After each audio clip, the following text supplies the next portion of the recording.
But yeah, I think, and don't quote me on this, but I think that you can actually watch the uh Super Sentai shows on Tubi. I could be wrong though. You can watch some of them, but not all of them, because I Shout know it's Factory not all doesn't of have the them. rights to all of them at the moment. Yeah, I know it's not all of them. I think Zoo Ranger is on there. I could be wrong though. They also have Oh, some yeah, they have the Kamen rights to- Rider seasons on Tubi. Yeah. They do have the rights to Zoo Ranger because I first discovered them on, oddly enough, their Always Live channel on Twitch. Yep, they have a channel that's constantly streaming Toku shows that they have the rights to. Yep, Yeah, Toku Shoutsu. Yeah, Proto showed me that channel, so I've got that on my follow list. They've got a couple other ones too, like I think they have they've got the Reboot series. I believe is another one sponsored by them. Yeah, like I know they like Shout Factory's got the rights to a lot of different shows. They at one point had the rights to the Weird Al show, but they don't anymore. That defaulted over to Paramount. So if you want to watch the Weird Al show legally, the only way you can do it is through Paramount Plus. Yeah. No, it's not Paramount Plus. It's NBC. So you have to watch it through Peacock. Which who the fuck uses Peacock? Like, yes, I want to watch my favorite NBC shows and nothing else. I mean, NBC is also Universal, so they do have a library of other things. But all those other things are on other streaming services, too. Yeah.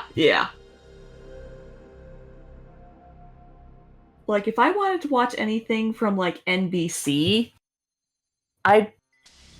now, this dates me, and I know it dates me, but...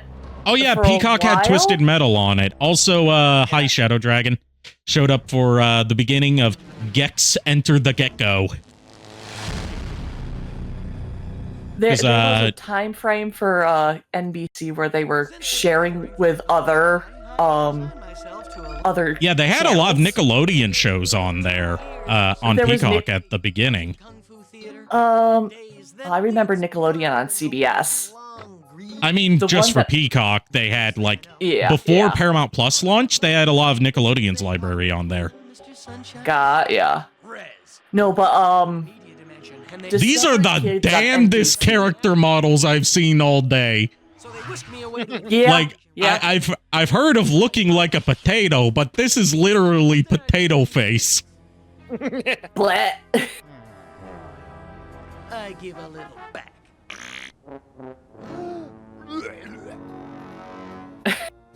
Vomits off screen. They throw in one of those secret agent suits, and I tell them we got a deal. And what's a secret agent without a tuxedo and a knockoff James Bond theme? It's gonna be deja ouch all over again. Wouldn't that, like, hurt? Because, like, the shades aren't really covering his eyes. The bars are going up against his lower eyelids. Who's the guest with me today? That is Timo. Hello! Hello, Lulu. Lulu is one of my best friends. She's preparing to become a VTuber sometime in the next year or so. Ooh. She's collabed with me on streams before, mostly the challenge streams I've done, like You Laugh, You Lose or Smash or Pass. Nice. But yes, hi Lulu. And she is a consumer of commissioned art and likes to commission lots of artists. And Timo is an artist, so I'm saying you should commission Timo for some stuff. I think you would also like Lulu because she and her fiance Nico are huge Castlevania nerds. Oh boy, yes.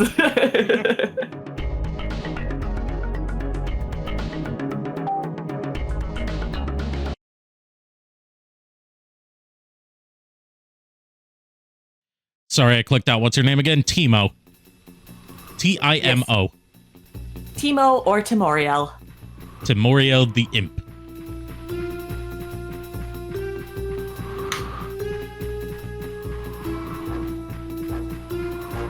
I was about to say hi, Timo, but I'm like, wait. Tomo Emo. Oddly enough, if you play League, it's spelled not Tomo, Timo. She just typed in chat. Yes.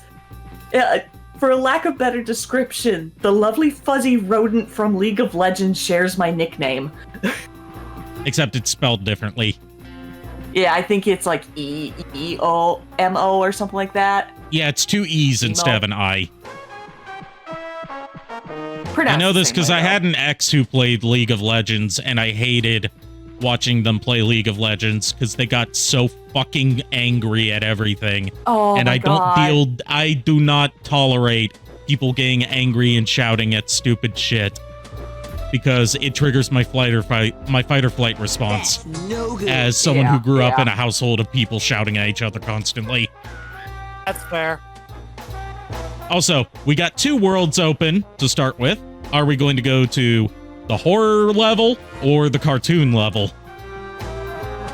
Nice. I'll leave it up to Timo to decide because Yes. she's our special guest tonight. Oh dear. It's all on you. Let's go spooky. Oddly enough, let's go spooky. Spooky? Okay.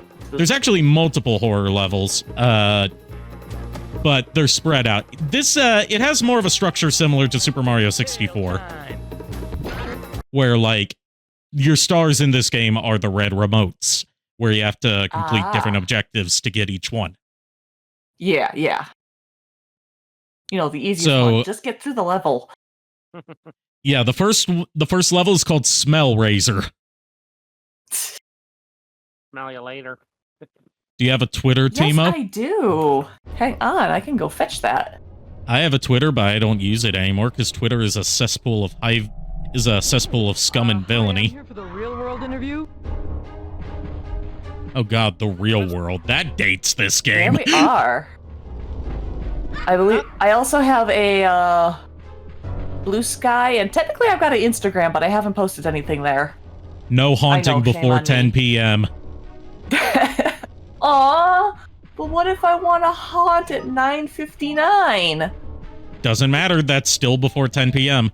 Or maybe, technically, when you say before or after any time, it's like the whole feeding a mogwai after midnight thing. Like, what counts as before or after? Yeah, because technically 12 a.m. at one location is like 2 hours before midnight or after midnight in 2 other locations. I'm not even talking time zones. I'm like, technically everything is both before and after midnight because midnight is the start of the next day. And time is a circle.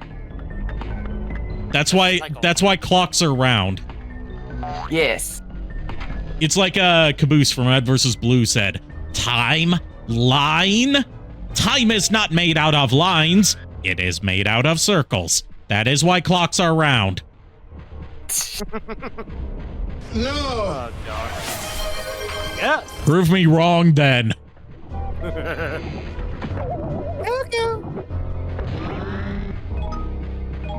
Sweet, like candy.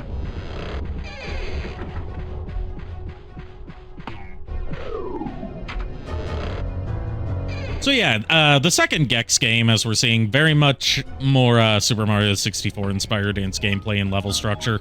Hi, I'm here for the real world interview. Oh! Also much more dated references.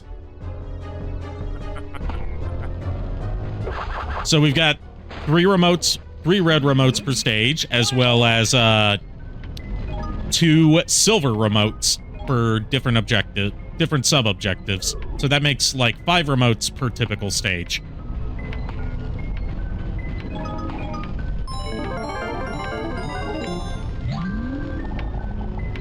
Also, the fire power-up you get is purely cosmetic. It's just invincibility with a fire... with a fire, visual to it. Doesn't mean he won't panic still. I feel like Dana Gold's performance as Gex in this game is better than it was in the first game. Which, you know, you'd hope that he would gradually improve as the series continues. Oh yeah, oh yeah.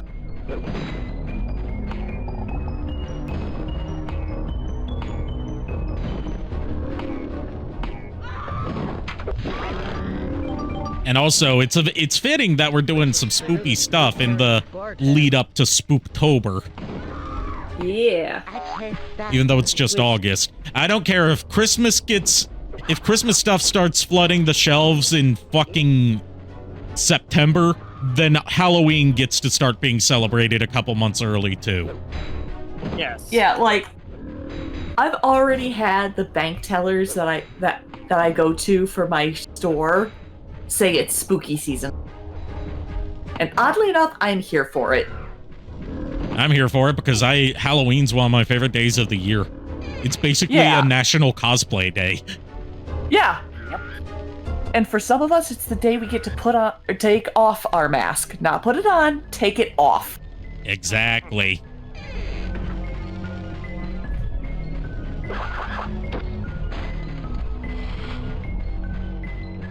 Yes, for once I'll be able to actually remove this stupid flesh tone makeup I always have to wear. Yes, Megatron, yes. Wait, how'd you get the mic? I thought that was JRK. What? JKR. He's not, so you're getting it confused. He's not a jerk, he's a jacker.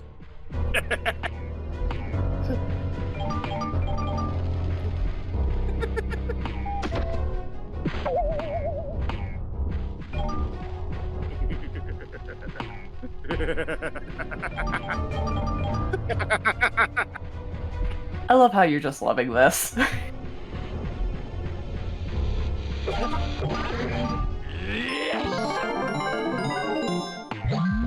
Oh god, no. Did I break you again? Lulu wants to know if you draw furries. I haven't seriously attempted before. I mean, like, I've done, like, Sonic characters. 'Cause I think the reason she's asking is because, she's been very much into, the werewolf butler daddy from, Zenless Zone Zero lately. Ah, okay. I haven't attempted something that far. But I am willing to try, if that's what you're saying. And, she has an OC for, the Zenless Zone Zero universe that she likes to pair up with, where I still don't know how to pronounce his name because I've never heard it spoken in game, so I just call him Werewolf Daddy. Because that's Von basically Lycan. what he is. Is it Von Lycan? There's an O. There's an A and an O right next to each other, so it looks like it should be Von Lycan or something like that, but I don't know. Maybe it's a silent A or a silent O. Or maybe both are silent. If they're both silent, it'd be Link. Or... No, it'd still be Lycan. Lincoln. Link. Lycaon, and the A and O are silent, it would still be Lycan.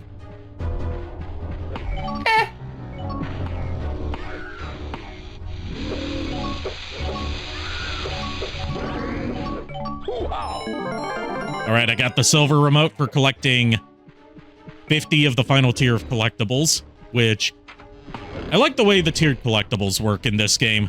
Like, you get 30, gives you 30 of the first collectible, gives you an extra life, changes to the next tier. Get 40 of the next tier, gives you another extra life, and turns into the final tier. Get 50 of the final tier, and you get a silver remote.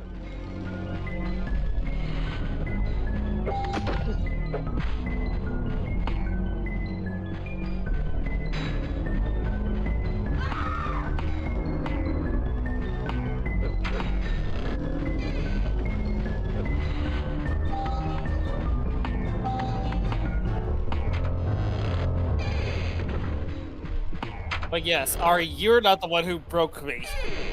Lolly, lolly, lolly, get your adverbs here. Oh my god. That Schoolhouse takes me Rock. back. Oh god. Slip of the tongue, baby. Ah, now it's stuck in my head. I told you this is aggressively 90s. So many adverbs. It could be worse. It could be Mr. Morton was. No, that one doesn't hit. Okay, then what about conjunction junction? Fail time. What's your function? Yes. Mr. Morton is the subject of the sentence. Now a verb. That's what's happening.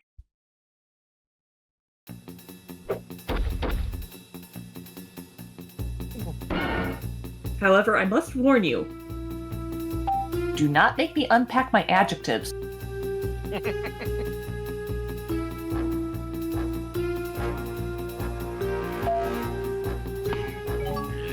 What about adverbs? Oh, you mean like the ones that end in ish, ly, and airy? Yes.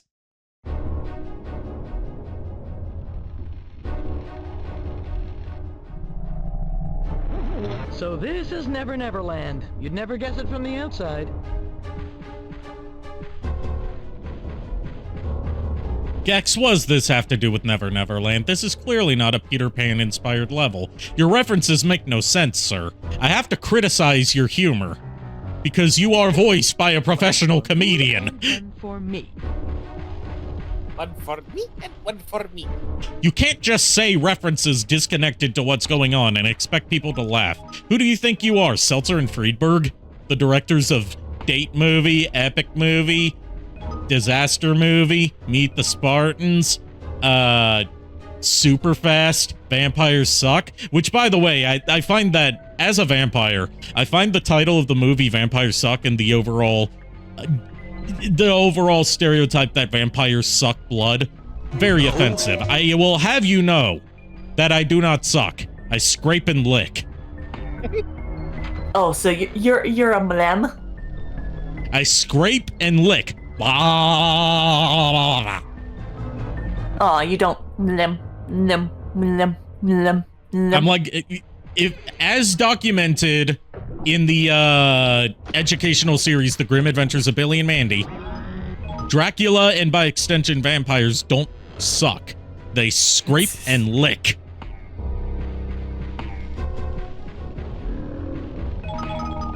Just imagine it's like, just open your jaw like humanly wide. And then just like, use your face. Why are you okay, JKR, I don't mean to kink shame, but why are you now imagining me unhinging my jaw to bore someone? I'm not saying vor. I'm not saying vor. My mind goes. You're not saying it, but you're implying it. You let me explain. I can tell you what I'm trying to get at here. Oh, I think if I let you explain, you're just gonna dig your hole even deeper. Do it. Let him cook, man. Let him cook. I'll let him cook, because after all, I know from experience he does know how to steam a good ham. This is true, actually, yes. Oh god, but yeah, no, my mind went to the fact like You don't chop, baby, yeah! your jaw opens up almost like that of a snake. Like it's, you know, rather than boring people like you were saying, like you were implying. My mind goes to the fact as you use your fangs to just kind of just scrape bite somebody with your fangs, leaving like gash instead of bite marks. A little more noticeable. Flaming in the manly way. So yes, get your mind out of the goddamn gutter. I mean, have you seen the title of this stream? Where do you think my mind has been this whole time? I mean, fair. I am the god of fire. Oh, Crazy World of Arthur Brown reference. Didn't expect that in a Gex game. That's a badass song, by the way. Fire. Fire! I bid you to burn. Also, Arthur Brown himself is pretty badass due to the fact they still performing hard psychedelic rock songs in his 80s and can still hit those screaming high notes.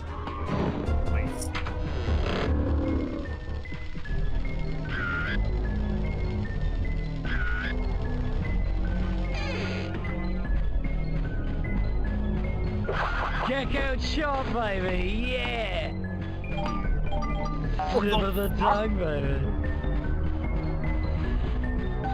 Apparently, we're just doing Austin Powers now, which actually, this is still better than any of the official video games that Austin Powers got.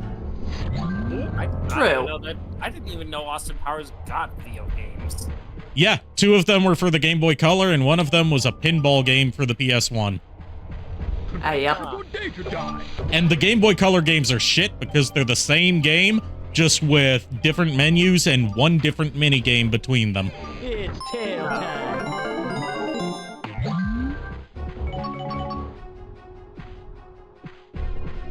And they were developed by fucking Rockstar. Jeez.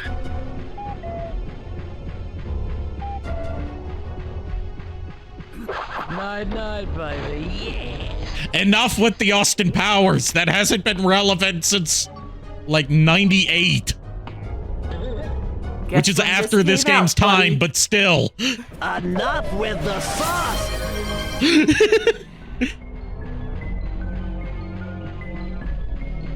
You left it open? No, I took it.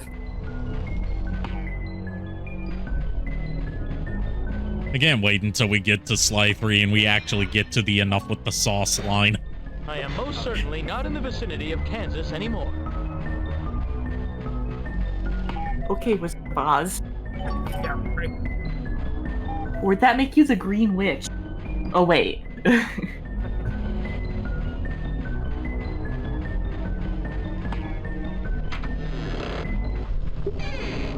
Speaking of, The Wizard of Oz and the Wicked Witch of the West, did you know that there was a long-lost episode of Sesame Street that randomly got uploaded to YouTube like a year or 2 ago that featured the original actress that played the Wicked Witch of the West reprising her role as the Wicked Witch of the West, complete with the makeup? It was lost media for the longest time because some people thought it was way too scary. Yeah, and now you can just go on YouTube and watch it because, like, Sesame Workshop themselves didn't upload it.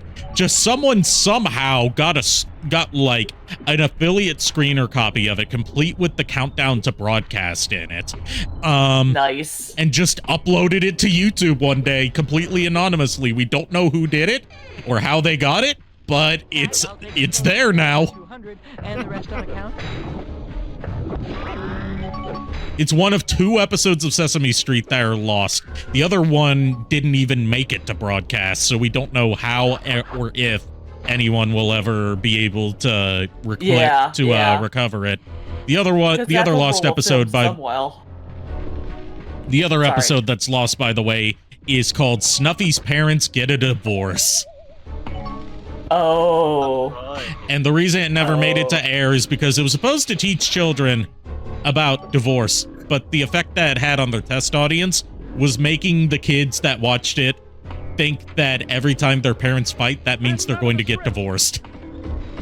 Whoops. Yeah, I can actually attest to that because I got that same fear with my family for a good decade of my life after I saw like that one Arthur episode where they were talking about the the quote-unquote possibility of Arthur and DW's parents actually divorcing over a stupid argument in the kitchen. Did you know there was also a lost episode of an Arthur spin-off show that wasn't publicly found until a few years ago? There was an Arthur spin-off show called Postcards from Buster. Oh, yeah. Oh, no. Yeah. I actually watched that. So did I. And there was an episode that was only broadcast once, but was banned on multiple PBS affiliates throughout the U.S. and was never rebroadcast because it featured footage of a lesbian couple that had a daughter, and it was just trying to teach kids that, like, hey, some kids have 2 mommies and some kids have 2 daddies. Yeah. And it was a bit ahead of the curve for that, because this was like 2006 when this episode aired and then was pulled to never be rebroadcast again. So it actually predates the Mr. Ratburn's Wedding episode on introducing the concept of gay people existing to Arthur. I didn't see that one. Yeah, it got uploaded online a few years ago. Yeah, that episode also got banned from a lot of PBS affiliates in more homophobic states. Because, like,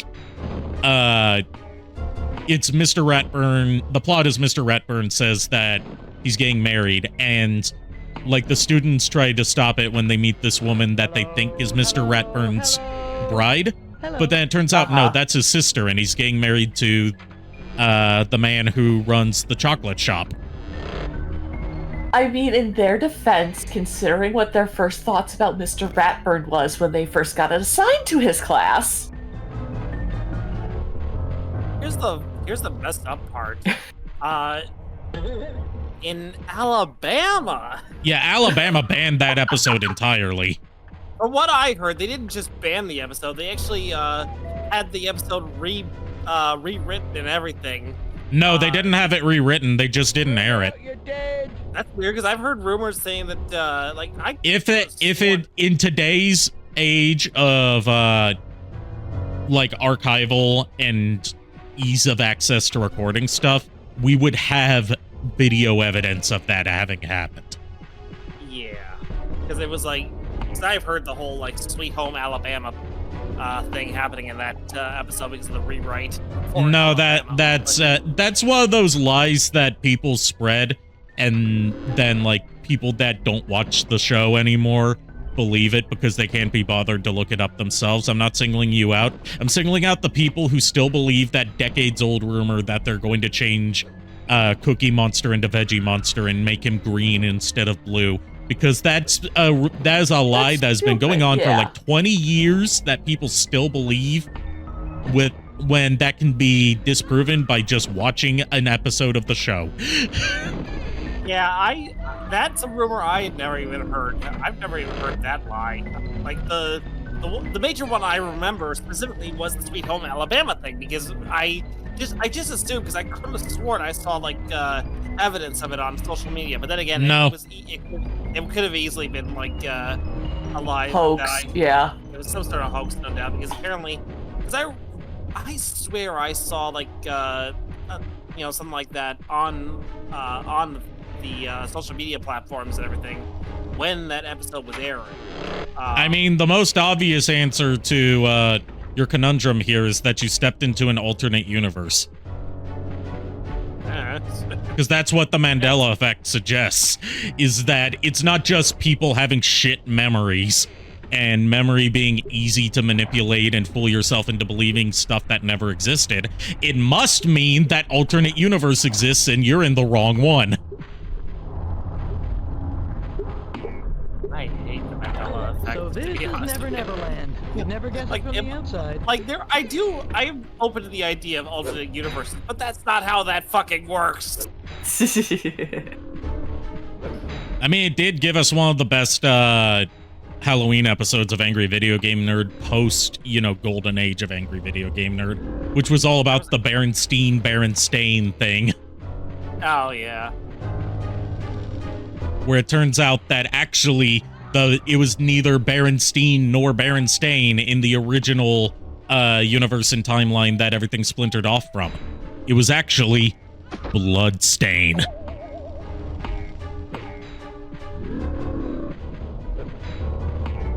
And then the Berenstain, and then plushes of the Bloodstain bears appear and devour the alternate universe Angry Video Game Nerd.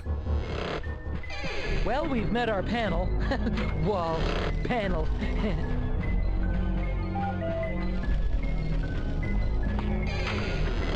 You know, I'm gonna say it again. Gex's stupid one-liners are still more endearing than Bubsy's. Yep. Yeah, no, Bubsy is just trash. FedEx for Roger. Bubsy is rancid. Like, it's not often that I describe a character as rancid, but he gives off such foul vibes as a mascot that I imagine he smells like rotten watermelon masked with Axe body spray. Now that's a combo. And that's a combo I didn't even come up with. That is a description that has been used to describe what Chris Chan smells like if you ever encounter Chris Chan in person. Oh. Because Chris Chan does not bathe. that is not what rancid watermelon smells like. I will just give you that forewarning. There's a huge difference between rotting vegetation and unwashed loins.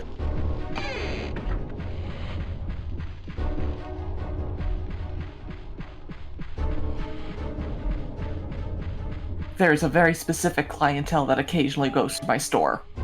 Oh, nice. That's how I can explain that. It's Okay. tail time.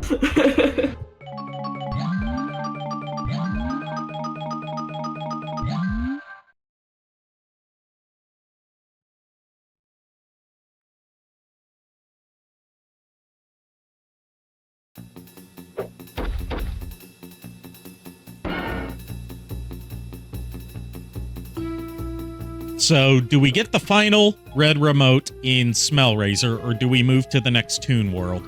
Or to the first Toon World?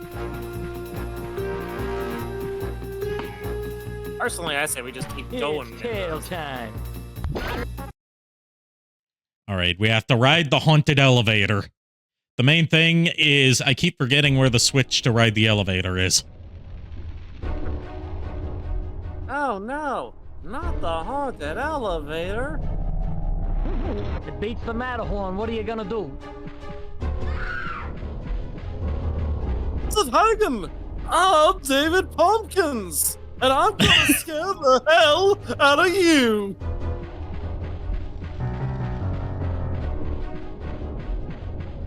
Can we all agree that David Pumpkins is like the only good thing that's come out of SNL in the past 15 years? I agree. I mean, there's some good stuff that SNL did that I thought was funny, but Yeah, but that predates their modern era. actually, no. This was like modern era, actually, that I found. Well, I don't know, like 2016 election year. That was what I was. Some of their election. Even their modern political stuff is shit now because it's low-hanging fruit.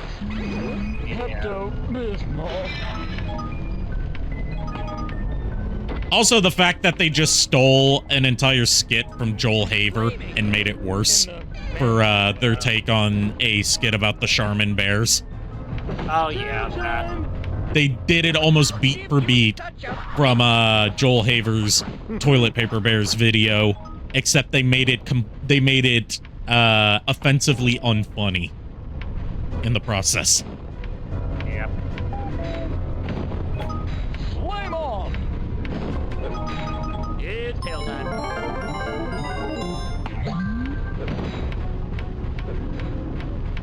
Like, I remember they had this whole Kelly Wise, the dancing clown skit. I thought that was funny because it was around the same time that the rebooted It movie came out. So, Is it really a rebooted movie when the original wasn't a movie to begin with? It was a TV miniseries. I mean, fair, but still. There's the switch for the haunted elevator. And the haunted elevator is as you will see, is modeled after the elevator you ride at the beginning of the Haunted Mansion at Disney World. I wouldn't know because I've never been to Disney. Same. You've probably seen the iconography of it in other stuff before if you've seen anything related to the Haunted Mansions. One of the most famous parts of the ride. Okay. Because it's like the very first thing you see is like these paintings, and then like the floor starts to descend and the paintings extend, and you see like the gruesome parts of the painting that you couldn't see underneath before.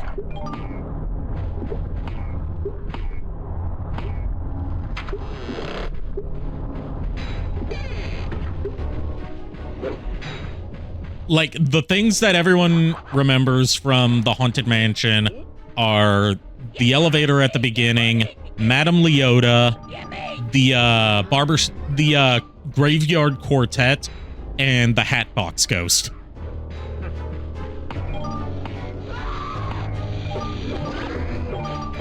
It's tail time! And the fact that people apparently like to spread dead people's ashes on the Haunted Mansion, and that's a very big nuisance for the people who work there. Yeah, I've heard that. I've heard about It's a big that. health violation, obviously. Anyways, get ready to ride the haunted elevator. Oh boy. Oh, so they're Nagas. Lovely. Oh, that one is. Or at least the Mona Lisa is. And the term's not Naga, it's Lamia for this kind of creature. Okay, fair. I've always heard Naga, but I mean... Depending on which culture you're using, either one is technically appropriate, because Lamias can have a second definition too. Lion-bodied, but kind of like a centaur, so it's lion four-leg, but where the head should be, torso up person. Oh, so basically a centaur, except without the... It's like how a kobold can either be like a more werewolf type thing or a lizard man, depending on what culture you're talking about. Exactly. Like Monster Musume went with the werewolf type creature, as we saw with Holt the kobold. Yes. I'm more familiar with like kobolds being like short lizard people. The Dungeons and Dragons version, yeah. Yeah, because I played Dungeons and Dragons. Yeah, if you need any proof that SNL is beyond saving, just look at any skit that they did in their episode with Elon Musk. Beam me up, Scotty. Jeez. Most infamously, the Mario Kart courtroom skit where Elon Musk plays Mario and his ex-wife plays Princess Peach, and the only gag of the skit is that they're speaking in comedy Italian accents. Oh, jeez. Like, I've seen an SNL skit that they did. What was it? It was around the time that the Mario movie came out. So it was like they did this whole skit where it was like there was a trailer for a new live action Mario. Yeah, and that skit was plagiarized from a YouTube video. All right. So yeah, in the chat, Musume Lamnia versus Forgotten Realms Lamnia. Just for reference. Let me check for a sec. Yeah.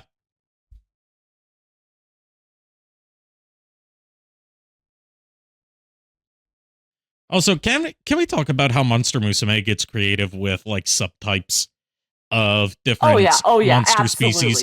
Like, if you check out, like, as I discovered through Smasher Pass Monster Musume, I had to do one time as a punishment game, that I had to do with Lulu, they have Quetzalcoatlus as a subspecies of Lamias.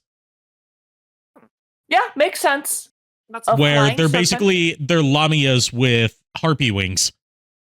Yeah, as opposed to the Melanucine, or Melanucine, which is like draconic serpent bat wings. Yeah. To see the world as Keith Richards does. I don't think I wanna.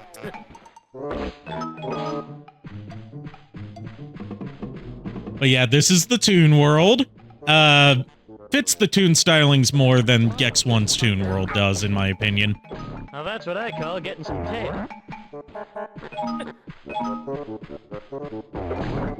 Yeah, very much more Looney Tunes inspired, as opposed to just like general cartoony aesthetics.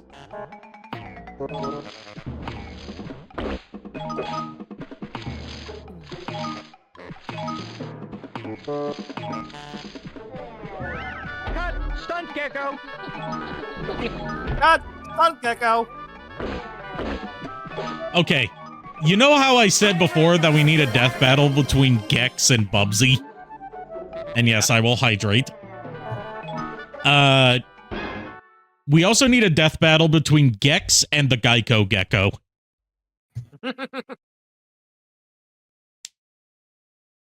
You do realize that Gex would just find the older skits of the Gecko and use them in his repertoire? Yes. Yeah. But also consider, there's one thing that the Gecko can do that Gex cannot do. Is it save us 15% Save him or more on car auto? Yes, save him 15% or more on car insurance in only 15 minutes.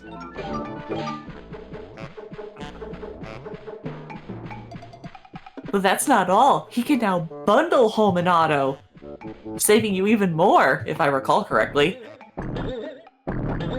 This stream is not sponsored, by the way. I mean, it's technically sponsored. It's just my affiliate link is entered incorrectly.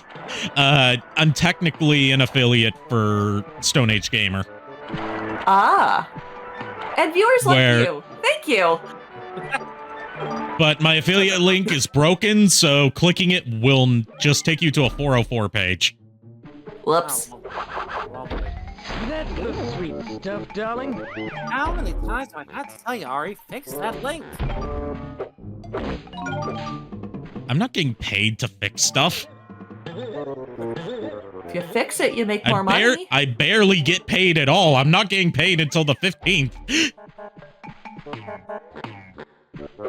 But again, if you fix the link, you get more money. Yeah, but only for people that purchase through my affiliate link. It's a kickback on purchases made through it. Which Yes, hey, but if your link is broken, they won't use it. I do plan on fixing it, just I don't know how to. Or to the front desk. But yeah, that would be very nice if I could fix it. Like, if you were to buy anything on Stone Age Gamer, I would recommend their console bundles, where you can buy pre-modded consoles. Like, that's where I bought my modded PS1 from. That not only came with them doing the mod install for me, but they also included a controller, a mem card Pro, which can use SD cards for extra storage, so you don't have to worry about running out of memory card space. And they have also... I've had to send it in for repairs a few times. Just, you know, with old consoles, you need to have them serviced every now and then. And their repairs have not only been spot on every time, they've been really affordable and really quick. Nice. Like, less than a week most of the time, factoring in shipping. A little tongue now, a lot of tail left. I'm trying to figure out what an affiliate link would look like properly. On that way to the top. You know what I mean? Yeah. Nip of the tongue, baby. Well, yeah, they also are a, I know I'm shilling right here, but I genuinely buy a lot of retro game stuff from them.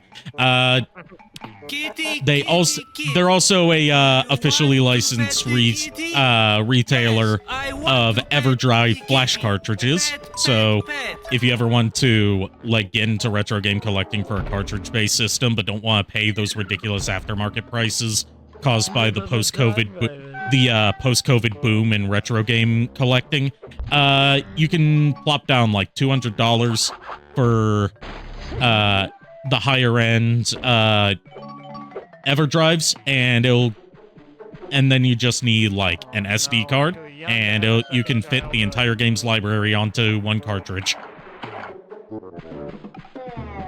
That's what I do for N64, although I need a newer model because mine's out of date and it's starting to have like performance issues. And that's also what I do for Super Nintendo and Sega Genesis. And Game Boy Advance.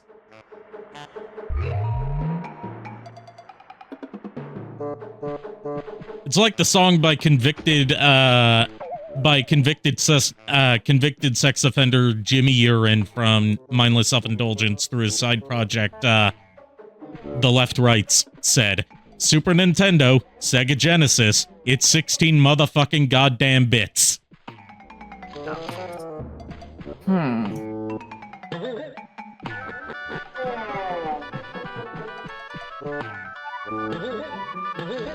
Well, I successfully broke it further. Heads up! Okay, so like if you go to their affiliate information page, it's affiliate.stoneagegamer.com. Yeah. So, being silly, I took Arikado and put it at the beginning, so it would be arikado.stoneagegamer.com. I've had it working before. It's just that was on my old channel before my Arikado branding, so I can't use that one anymore. Got ya. I don't even have the login info for that one anymore. Whoops. Oh, now that explains it. Yeah, that might do it. Honestly. Now that's what I call getting some tail. You said it, Gex. Uh-huh. All right, so we got the one for whacking 5 purple mushrooms, which sounds like an innuendo, and it probably is. Now we can do hunt the 2 hunters. And look at don't these hunters look familiar? Very, very quiet. I'm hunting rabbits. Would Cheech and or Chong report to the front desk? I've said this before and I'll say it again. I need to find a way to do a watch party with my Discord server sometime so we can watch Up in Smoke. Oh, my tongue, darling. Because Up in Smoke is a classic. It's like the progenitor of the stoner comedies.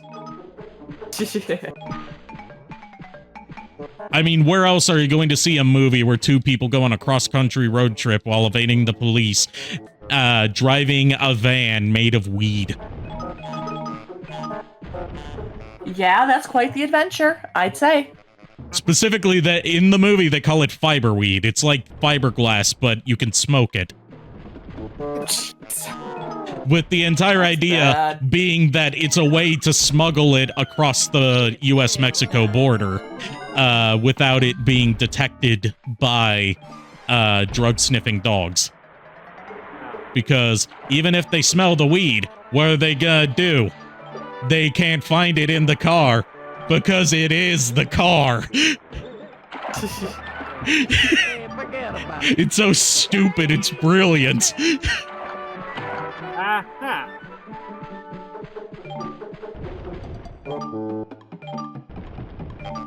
I also need to have a watch party sometime of us just watching The Room or Plan 9 from Outer Space. Yeah, you still owe me that showing of The Room, dude. Yes, yes, I do. Every time we get together, we're always like, oh yeah, we're gonna go watch The Room. Never watch it. Fun fact, did you know that we now know a lot more about Tommy Wiseau due to a failed lawsuit? Note to self, don't drink tap water at Jerry Garcia's. Okay. I don't think the target demographic of... I don't think the demographic of Gex entered the Gecko in 1996. Or when it was 97 when this came out, actually. I don't think they would have known who the Grateful Dead are. Maybe. Given that this was a game ostensibly aimed at kids. Yeah. Wabbit season, open. It's Wabbit season. Duck season. Duck season. Wabbit season. Duck season, fire! Time to go post. That's still one of the best. I wanted to say best Looney Tunes cartoons, but no, just one of the best classic cartoons ever made. Yes. That, the Dover Boys, and Duck Amuck are my 3 favorite Looney Tunes cartoons. And Looney Tunes / Merry Melodies. They're basically the same series. They used to have reasonable distinctions between them in the early days, but as both of them went on, they both became basically just the same thing under different names. Pretty much. Like, the original distinction was that, like, Looney Tunes would have, like, a recurring cast of characters, whereas Merry Melodies would be a different cast every time. Then it was, Merry Melodies were the only ones in color, while Looney Tunes was in black and white. Then it became, like which staples of recurring characters were used in each, then they basically both became the same show. Yeah. File this under ouch. Take your stinking paws off me, you damn dirty ape! Here's the Planet of the Ape reference. Everybody pull out Rated the bingo E for cards. everyone, and he said Hellfire and damn so far.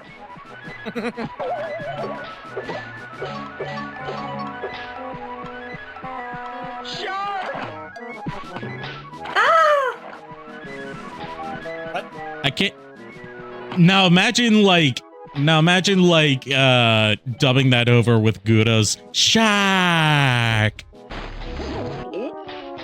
Anna, it's a shark. Yeah. Basically, just what I'm saying is imagine Jaws, but instead of a ferocious great white, it's Gouda.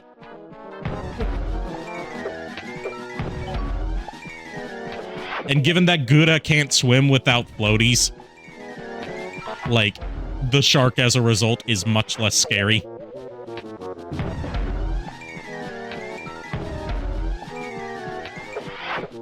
We're on the road. Talking Heads reference, holy shit. One of the best Talking Head songs, too. Also, apparently, if you ever meet David Byrne, he will get mad if you call his band The Talking Heads. It's just Talking Heads. Jeez. Then again, he's autistic, so kind of makes sense. Now, a lot of tail. Yes. I say this as someone who's autistic. Yeah.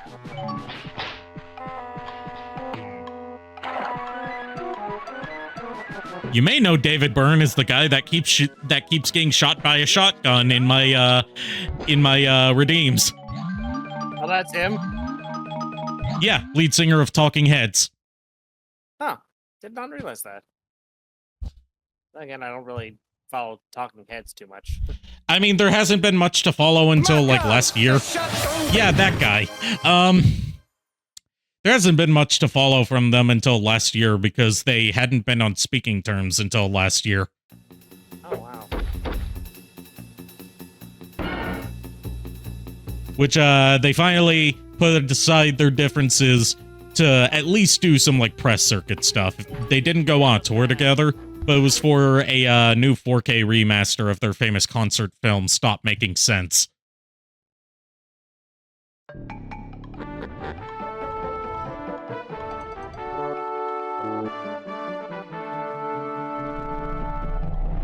Hey, I feel like I'm trapped in Boy George's pants.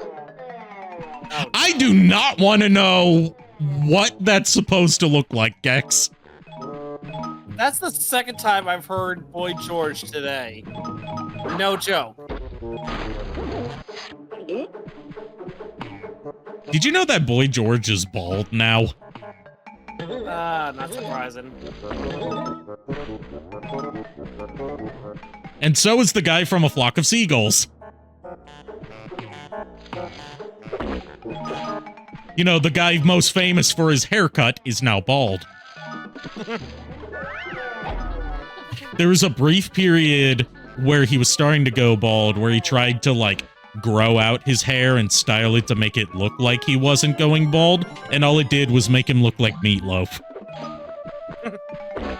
Yeah, I feel that one because that's exactly what I've been trying to do for the past, I don't know how many fucking years.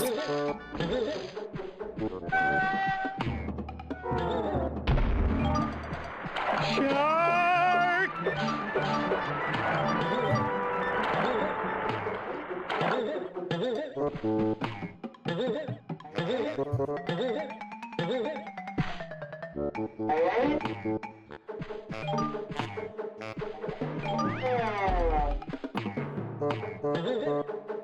This was your first Gex game, Kier says. Yeah, this was a lot of people's first Gex game, to my understanding. You could say it was their first time experiencing Gex. Get out. I'm not getting out of here. This is my fucking stream. Not for long.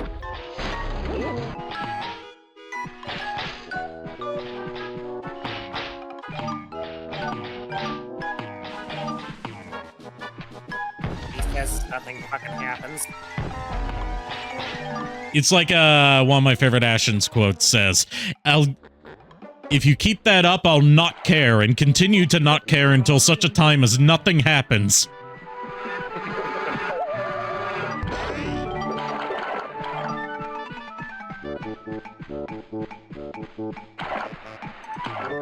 Licking that way to the top. Dollar Tree Elmer Fudd, yeah.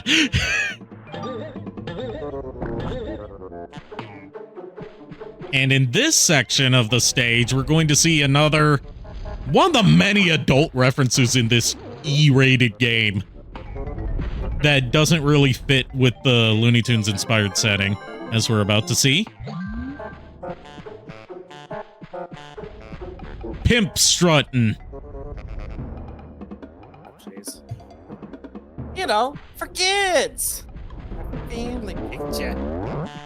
A family picture.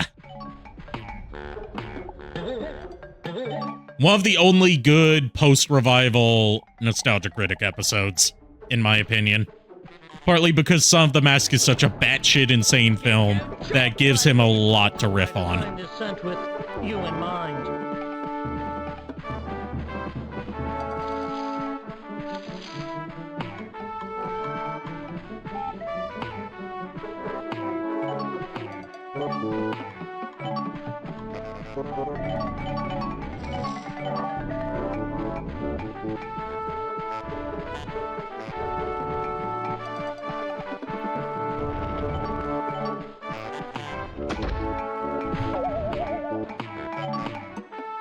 Looks like Bugs Bunny after the trucks. I'm sorry, what? Bugs Bunny after the what? That's what I'm trying to find out. What the fuck did he just say? Alright, that's the last red remote for this stage. We could have fought the first boss already, but I wanted to go for clearing out as much of these stages as I could. Yeah. I was 10 and in my top 5 favorite wrestlers was a pimp. Yeah, because that was the Attitude Era of WWE and WCW. They would never do something that edgy nowadays. Now that they're trying to be family entertainment. But yes, people wearing like, you know, pretty revealing outfits as it is. You know, doing, you know, gymnastics that could probably possibly kill a person. And landing in questionable suggestive poses at times. Yep. Let's be real. Mm-hmm. Anyway, who would have thought that the first boss would be a Gilligan's Island parody? Oh dear.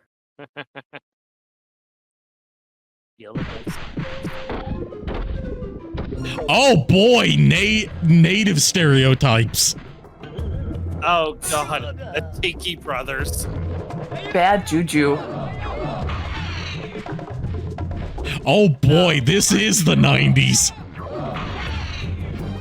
Now I have. You will never survive the Tiki Brothers.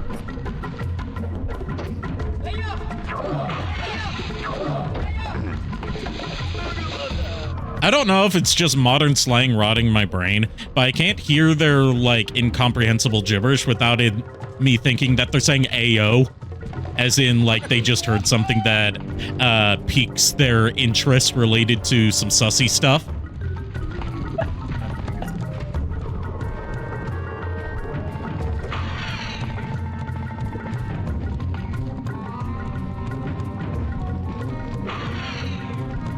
Answer is yes.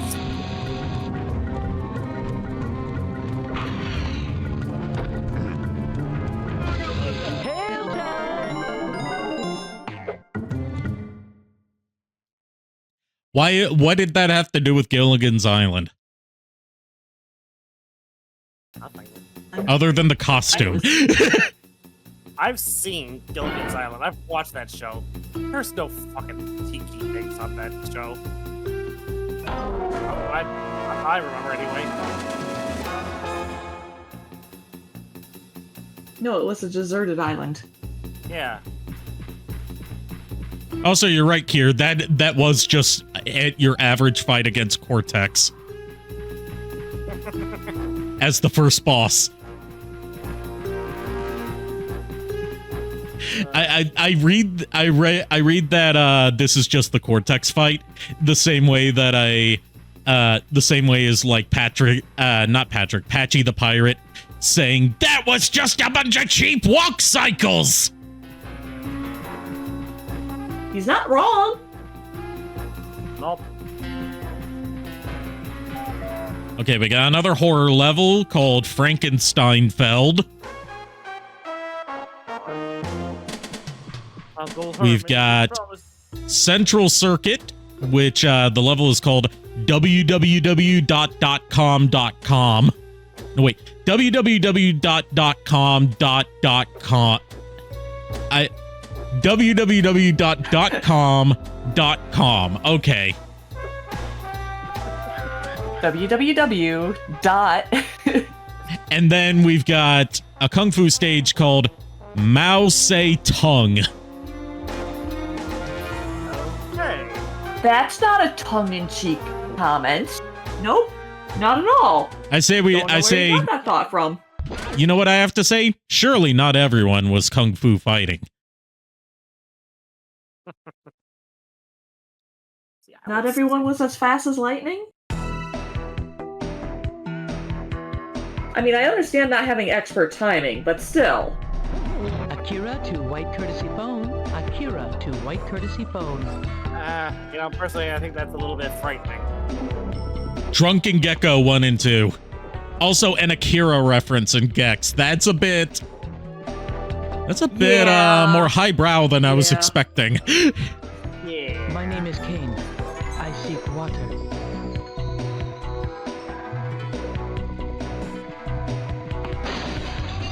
Drinking water, I can go for crying out now.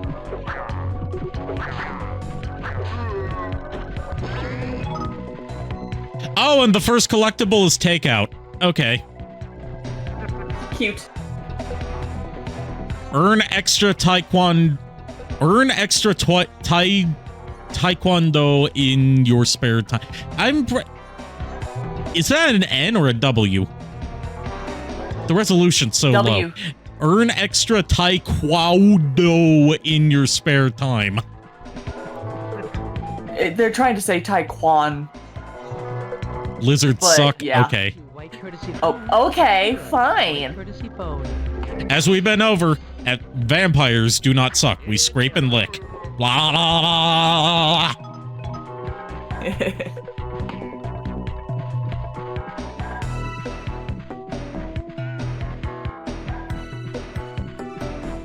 Also, would you be surprised to hear that this, it's either this game or the third game has an anime-themed level? Nah.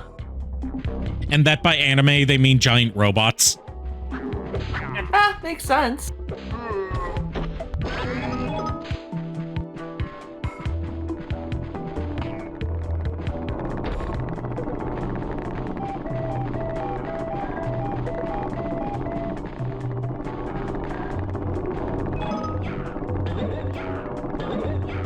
You know, as far as Kung Fu parodies go, at least this isn't as outwardly offensive as Kung Fu Chaos was. Oh boy, I kind of want to stream Kung Fu Chaos, but like, it's such a fucking racist game that I don't know if I would feel comfortable playing it on stream. I mean, you could always just, It was a first-party Microsoft title for the original Xbox, developed by the studio that would go on to make Hellblade and DMC Devil May Cry.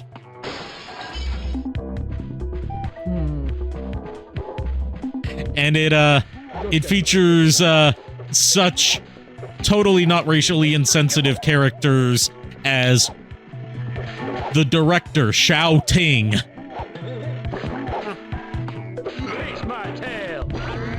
And and the luchador, Captain One Ton.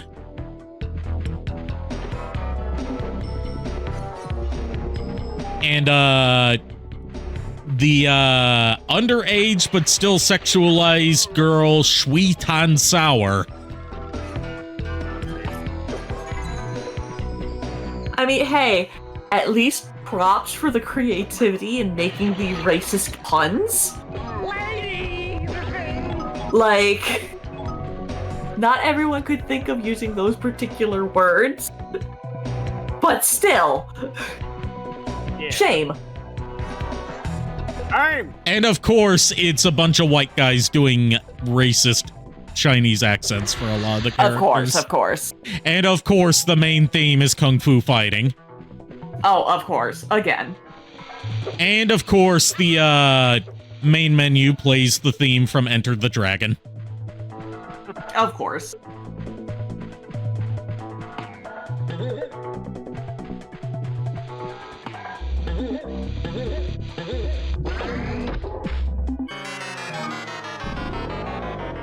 You still gotta get to Ape Escape 2 since you finished 1. Do not play the version that's on PS4, because first of all, it's broken on PS5 through backwards compatibility.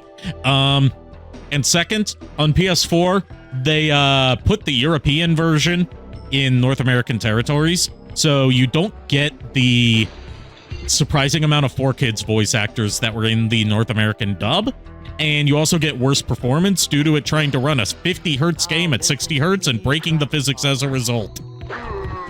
But what if I want to play trash? Like, the UK dub has its fans.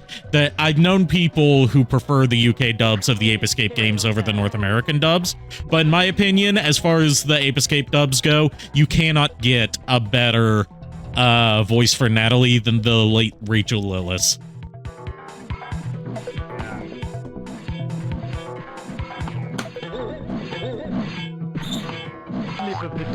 Which, like, as someone who was just, you know, I was a kid when I played Ape Escape 2. I was in, like, 5th grade when it came out. And I was just getting to that age where, like, I'm starting to recognize recurring voices in the shows that I watch. Because I'm just starting to learn who voice actors are. I'm like, hey, Natalie in this game doesn't sound like Natalie in Ape Escape 1. She sounds exactly like Misty. And this new protagonist, Jimmy, sounds exactly like Ash.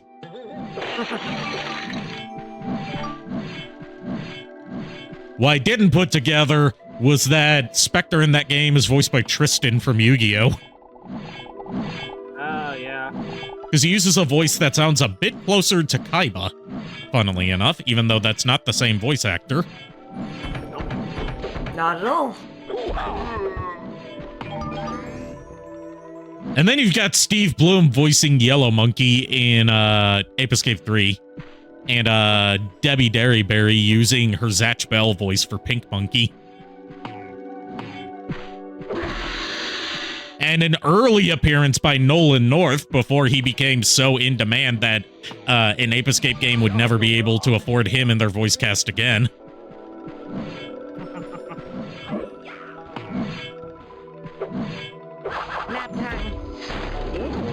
And Ape Escape 3 is also the one that has the Metal Gear Solid crossover, where they couldn't get David Hayter to voice Solid Snake. Oh dear. Probably because just budget constraints, because David Hayter's a union actor. Yeah. To my understanding. Fun fact, David Hayter's not primarily, like, outside voicing Solid Snake. You wanna know what he primarily does? Commercials? Screenwriting. Yeah. He wrote the screenplay for the first X-Men movie. Oh, nice. Also, I think I could be mistaking him for somebody else, but I know that Lupin the Third. Yeah, he voiced Lupin in Castle of Cagliostro. Yeah, I just don't remember which version that was, because there's like two it was one of the older dubs, not the one that's currently on the market. That's probably then the one I'm familiar with, because that is the dub I like the best. That's for 12 years of Full House. Yes, I grew up watching Lupin the Third. Funny story. I've still never seen Lupin the Third, even though I've met the voice of Lupin. Okay. Not David Hayter, sadly, but I've met Tony Oliver, the most famous voice of Lupin in the English dubs. Because that was the Lupin, that was the voice of Lupin for the stuff that aired on Adult Swim, to my understanding, which is where Lupin found a lot of its more mainstream audience in North America.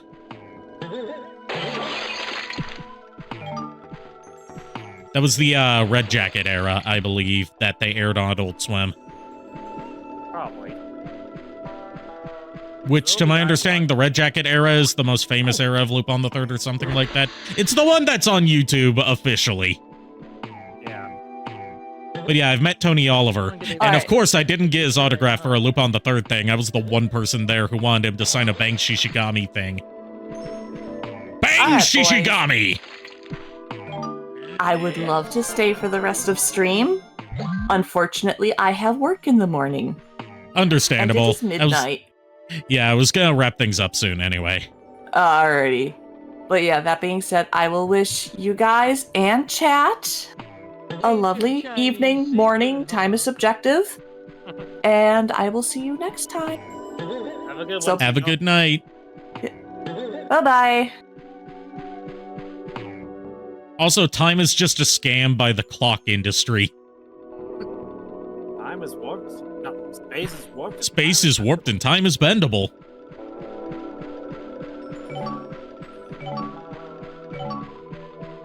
I haven't seen much MST3K, but that's still one of my favorite riffs they did, as far as like lines from a riff. Another one of them being like with the guy that was wearing the knight armor. He says, "Good thing I don't look stupid in this." Like all those quotes, I've never actually seen. I've seen the movie, like that, like the whole glad I glad I don't look stupid in this thing. That's the thing. I've seen the movie. That's their parody that like they're riffing on. I've seen the movie. They showed it a few years back. I don't remember what it was called, but I remember it. Come on, Jake. It's Chinatown. But yeah, so. And I remember. Oh yeah. So what I was trying to say earlier was with Lupin the Third. I actually didn't really just grow up on the movie. This is the funny part. My mom bought it for me for Christmas one year, and we sat down and watched it together. She had no idea what anime was. She just thought it was cartoons. So when she saw an animated film. Let me guess. Knowing my limited exposure to Lupin the Third, you probably got to something involving fan service with Fujiko. No, actually, what got her attention was mostly the swearing in the first 5 minutes of the film. Because in the film, if you remember that game over at I don't remember what it was called. It's called Cliffhanger. It's it's an FMV game, like Dragon Slayer styled adaptation of Lupin the Third that uses footage from Castle of Cagliostro. Yeah. So basically, in the first, in that sequence, in the in the movie with David Hayter being the voice and everything, there's a scene, the scene where all the cars from the National Casino just, inexplicably break down while they're trying to chase after them. It's tail time. There's a scene where they people are just, one of the guys is screaming. It's like, son of a bitch. And yeah, my mom heard that and she's like, what the heck did I just buy? And then she, after watching it once, she hid it away for I don't know how many years and then gaslit me, claiming it never existed. Until I stumbled across it about 10 years later. It could be worse. You could be like that one kid from that one famous image that does the rounds on social media every now and then, where it's like some kid posing with their Christmas gift of their parents bought them an anime, and the anime that their parents bought them was La Blue Girl. Which, if you don't know La Blue Girl, it's one of the pioneers of the tentacle genre. Oh, jeez.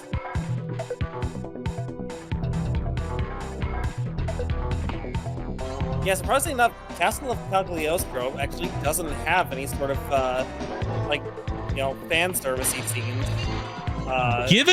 Given my understanding of like Lupin the Third and especially Fujiko's role in Lupin the Third, that surprises me.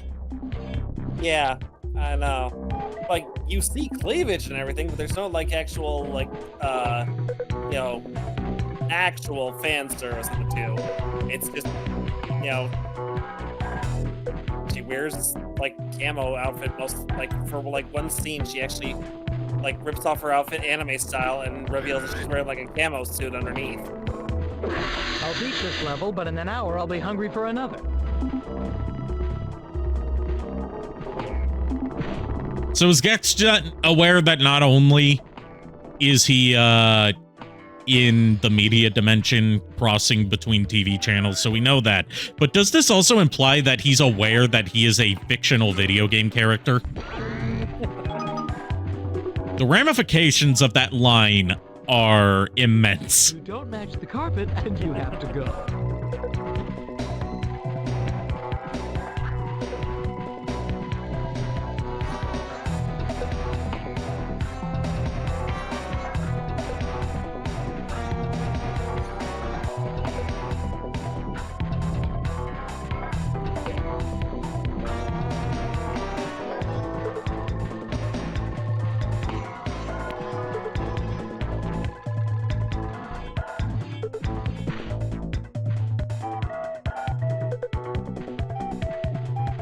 What do you call cuckoo? That's the sound that makes whenever you try to turn the camera, but you can't. Oh.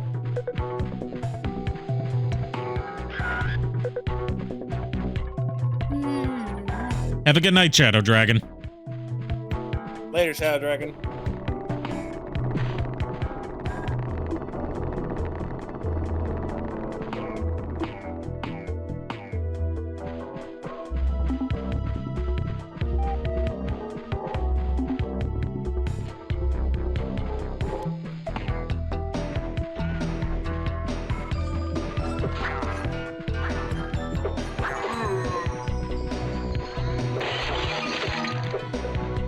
This is going to be one expensive Easter egg hunt.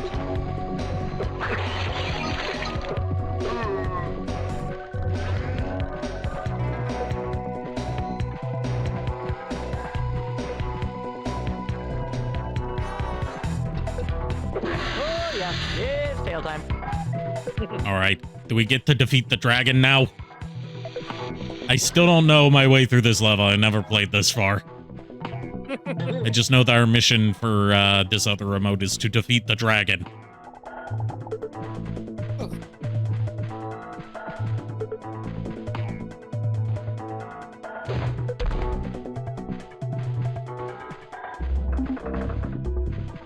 Oh, I see. I see, said the blind man to his deaf wife.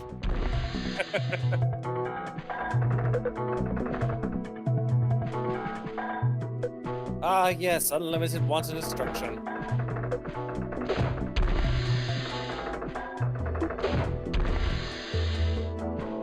Okay, I don't see. Wait, I do see.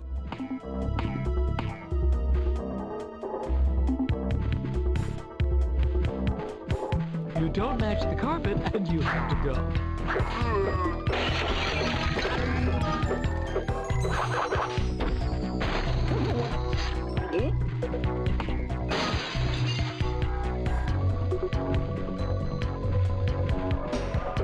Face my tail!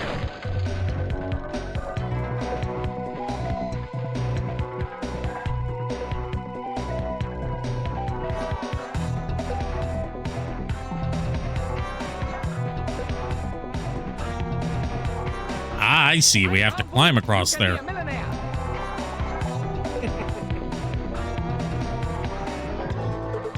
The Great Wall ain't so great. Well, fuck you too. I didn't know you were a wall. What makes this Great Wall so great? Didn't keep anything out. It's tail time.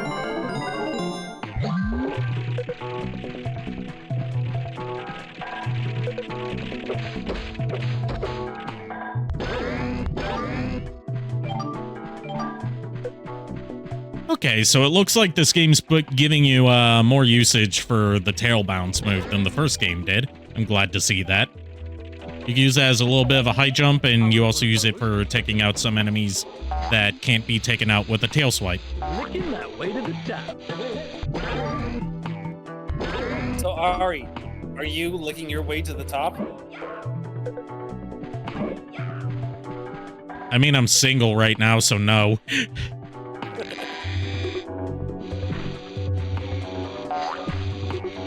That's not in the script. It took a darker turn than I expected. It's tail time. I mean, like, the obvious, I would say joke, but, in line with Gex, I'd say the more obvious reference is, like, you asking me if I'm licking my way to the top. Dick Dale's Lebanese. Dick Dale's Lebanese, not Chinese. But, like, the way you're asking me if I'm licking my way to the top, my mind immediately went to, I cannot tell you, it's confidential. Anyway, how is your sex life? It's tail time. Oh, jeez.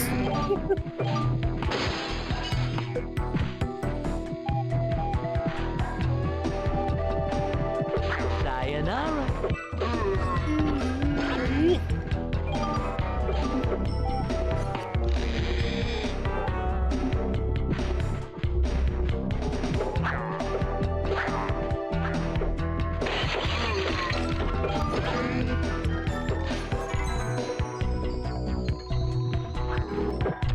I'll give you such a pinch.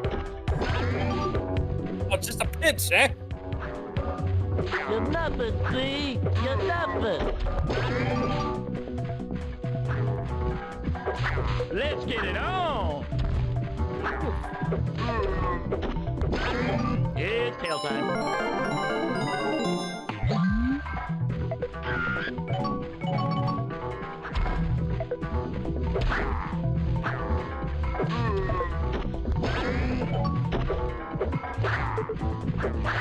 What's harder, getting through this level or divvying up the check?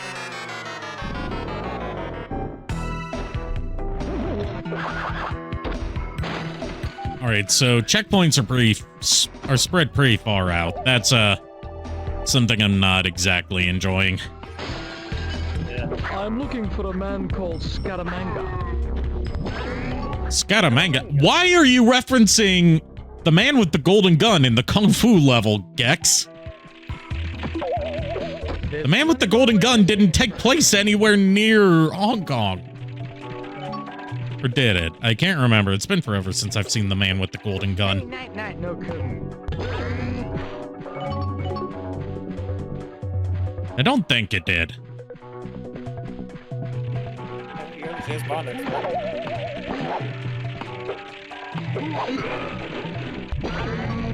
Man, this place... In my defense, I'm an expert in the same way that Dr. Phil is a doctor.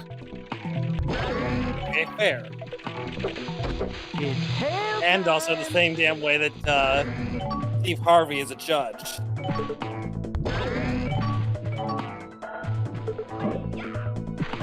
I am not joking, by the way. I know.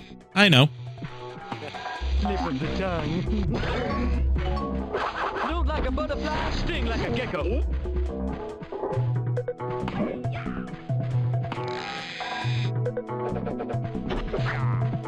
There's plenty more where this came from, baby. A little tongue now, a lot of tail later.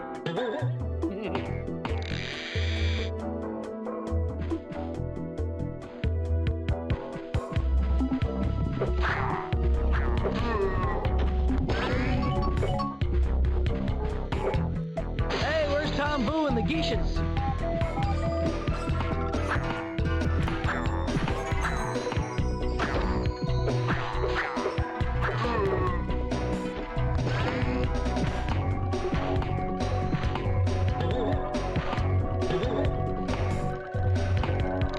Grab the rope, Gex. There we go.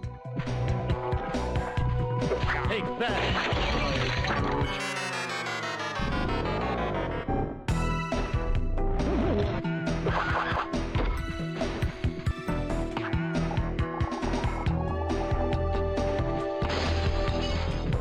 Hey, forget about it.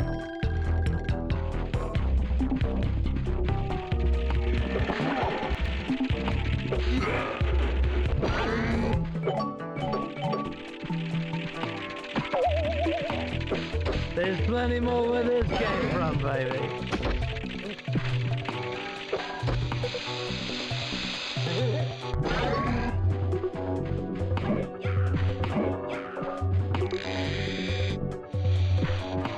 Licking that way to the top.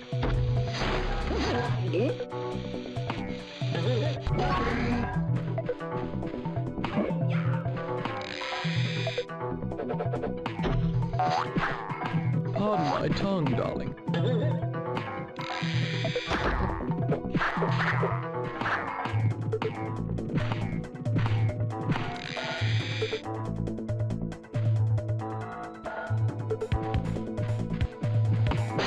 Last time I was here, I was dressed as a woman. Yes! I think we're going to end for tonight. Yeah. Because I am just out of stuff to commentate on. Yeah, I'm running out of jokes.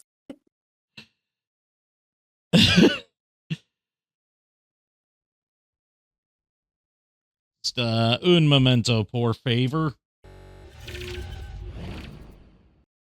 There we go.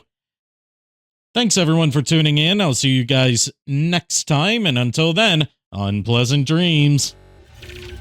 Well, we're the boys of chorus. We hope you like our show. We know you're rooting for us, but now we have to go.